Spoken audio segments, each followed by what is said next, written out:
الحمد لله رب العالمين والعاقبة للمتقين والصلاة والسلام على سيد الأنبياء والمرسلين وعلى آله وأصحابه أجمعين. قال الله سبحانه وتعالى: إنا فتحنا لك فتحا مبينا. صدق الله العظيم. اللهم صل على سيدنا محمد كلما ذكره الذاكرون وصل على محمد كلما غفل عن ذكره الغافلون. கணியத்துக்குரிய மேலான பெரியவர்களே, நண்பர்களே, தாய்மார்களே, அல்லாஹ் கொடுத்த மிகப்பெரிய கருணையின் வெளிப்பாடு தொடர்ந்து அமல் செய்யக்கூடிய நல்ல நசீபுகளை கொடுத்திருக்கிறான். அது வகையில் நாம் எல்லாம் பாக்கியமானவர்கள். தொடர்ந்து இந்த அமல்களையும் இந்த நோன்புகளையும் நோக்கக்கூடிய நல்ல நசீபுகளை நமக்கு நம்முடைய சந்ததிகளுக்கும் அல்லாஹ் கொடுத்தல் புரிவானாக. கண்ணியமானவர்களே, இன்று ஓதப்பட்ட வசனங்களில் நம்முடைய சிந்தனைக்காக அல்லாஹ் சுப்ஹானஹு வ தஆலா நபியை பார்த்து சொல்கிறான், மகத்தான வெற்றியை நாம் கொடுத்திருக்கிறோம். இன்னா ஃபதஹ்னா லக ஃபத்ஹன் முபீனன்.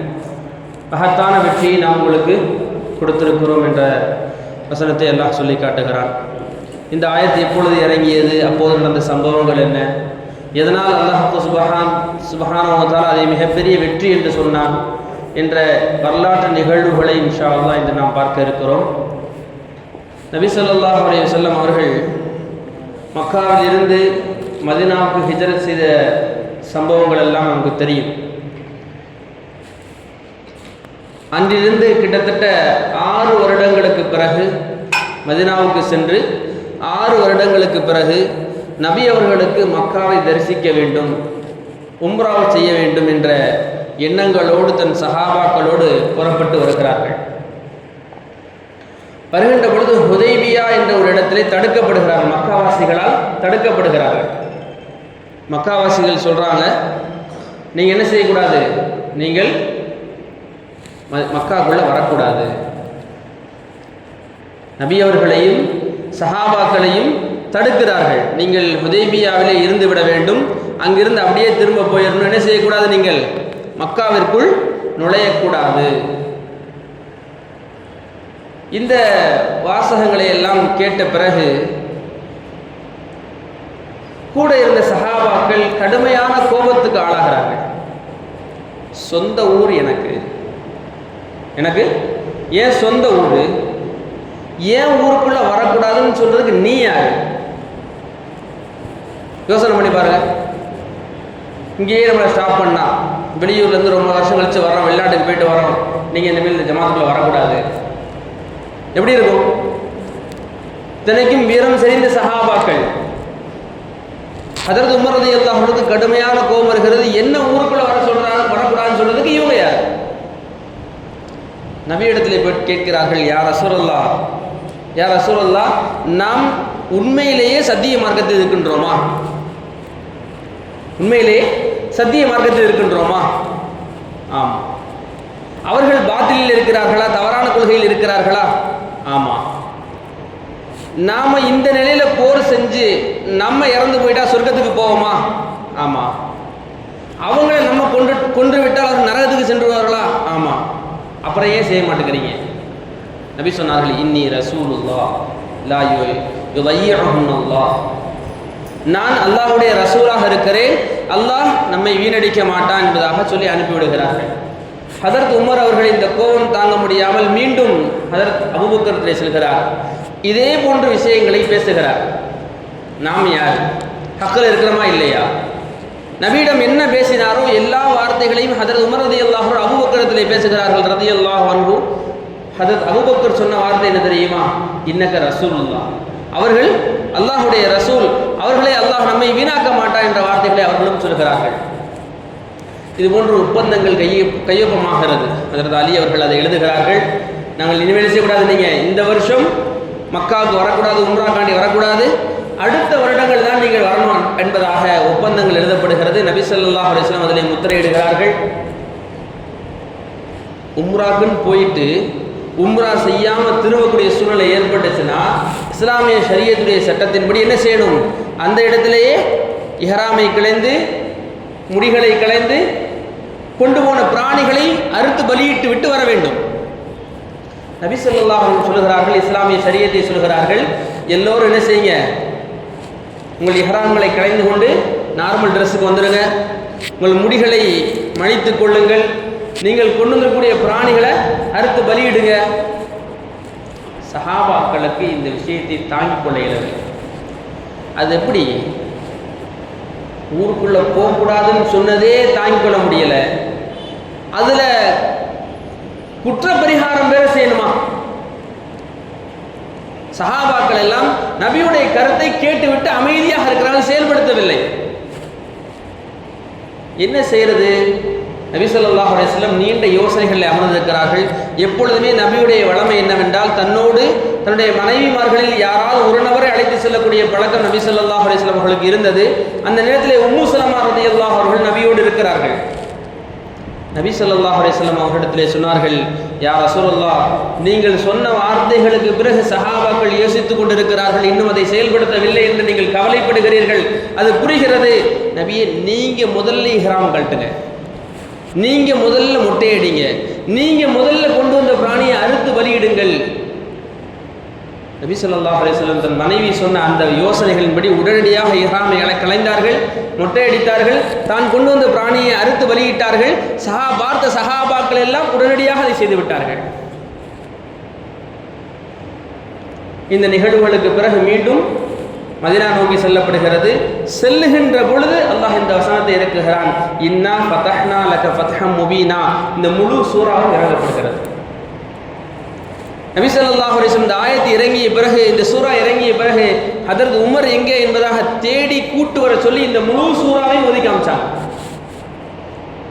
ஹதரத் உமர் தன்னுடைய மரண முறையிலும் இதை பற்றி பேசுகிறார். நான் அன்னைக்கு நபிட்ட கொஞ்சம் சத்தம் போட்டு பேசிட்டேன், ரொம்ப வருத்தமா இருக்குது, அல்லாஹ் என்னை மன்னிப்பானா என்று கடைசி வரையும் கவலைப்பட்ட நிகழ்வுகளை நாம் வரலாறுகளை பார்க்கிறோம். கனிமார்களுடைய இந்த வரலாற்று நிகழ்வுகளுக்கு பின்னால் இருக்கக்கூடிய செய்திகள் என்ன என்றால், ஒரு தலைவனுடைய இலக்கணங்கள் என்னவாக இருக்க வேண்டும்? நம்ம என்ன செய்யக்கூடாது? நாம் ஒரு தலைவராக இருக்கின்றோம் என்றால் நம்முடைய அடிப்படை இலக்கணங்கள் என்ன, நம்முடைய செயல்பாடுகள் எப்படி இருக்க வேண்டும்?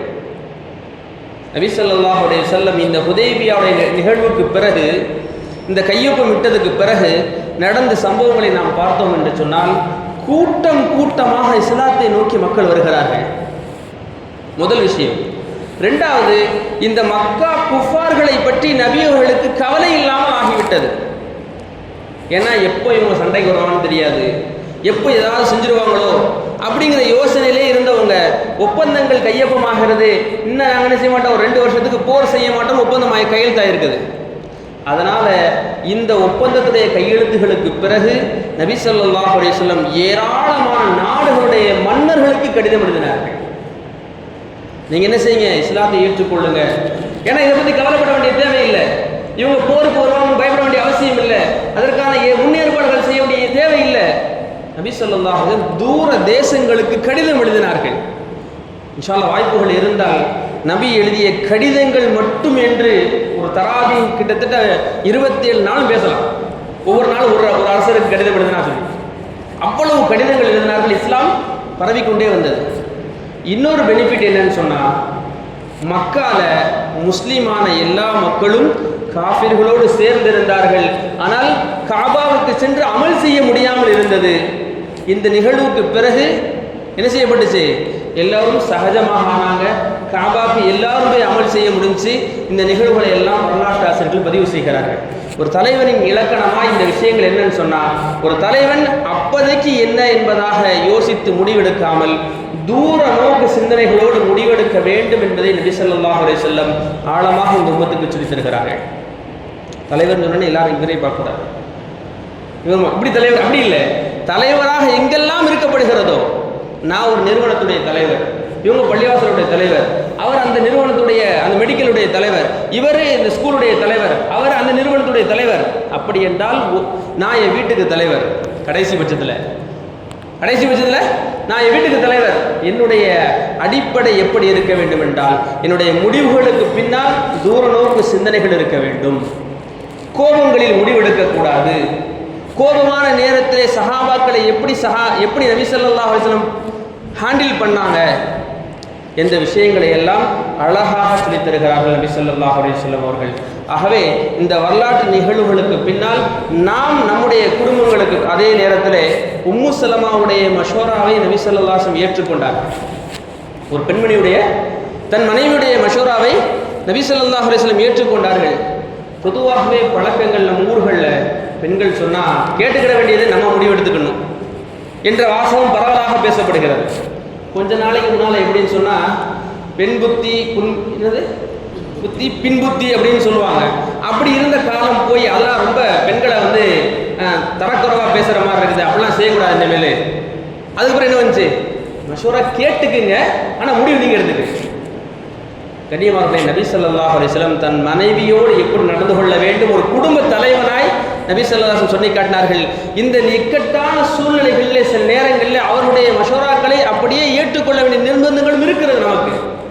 நபி ஸல்லல்லாஹு அலைஹி வஸல்லம் அப்படி செயல்படுத்தி காட்டியும் இருக்கிறார்கள். அதனால குடும்பத்தில் நம்ம என்ன செஞ்சிடணும், அதற்கான இடங்களையும் வாய்ப்புகளையும் கொடுக்க வேண்டும்.